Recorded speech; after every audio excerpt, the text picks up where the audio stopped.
Hi friends, and welcome back to the Baseball Card Illustrated channel. I'm Bronko. And I'm Kevin.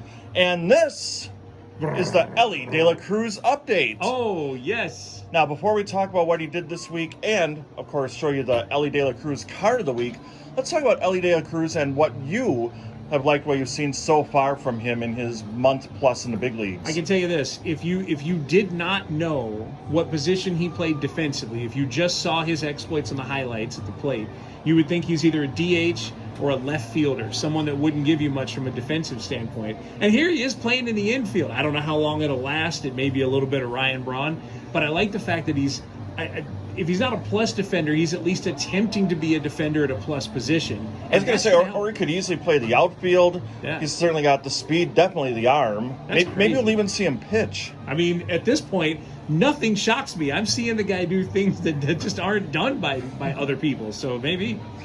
I apologize. I whiffed. I struck out. I totally lost track of days being at the National last week, so instead we've got 2 weeks worth of stats for you. So in that stretch, he was 11 for 47 at the plate, scored 10 runs, had a double, a triple, 4 home runs, and drove in 5 runs. Highlights include a home run out of the ballpark at American Family Field on July 24th against the Brewers. We're not going to talk about that. A 4 for 5 day with a home run Sunday, July 30th at the LA Dodgers. And last night, Thursday, at Wrigley Field, he hit a first pitch home run against the Chicago Cubs. On the season, Elly is batting .269 with 8 home runs and 21 driven in.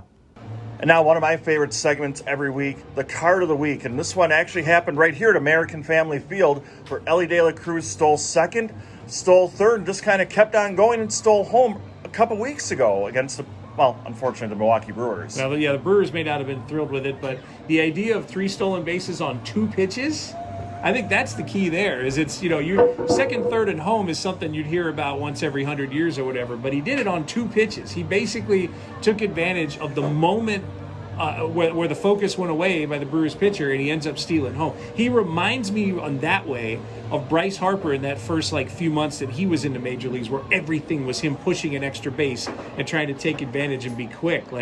Elly is that and already has the power. And speaking of being reminded, you know what this card reminds me a little bit of? What's that? This kind of looks like Stadium Club, doesn't it? Oh, it really does. Like I should have this inside of a dome. Can I have a Rogers Center that opens up and this card's sitting in the middle? I was going to say, not that this has anything to do with Elly, but I always loved in the early days of the Sky Dome, they'd show that overhead of the ball crossing the plate so you could tell if it caught the corner or not. And Elly did obviously catch the corner on this slide. Yeah, that's the overhead angle is one of the great things that, modern baseball has brought all these different camera angles and different things, and that's a fun one. But it's also just a great image because he was that close.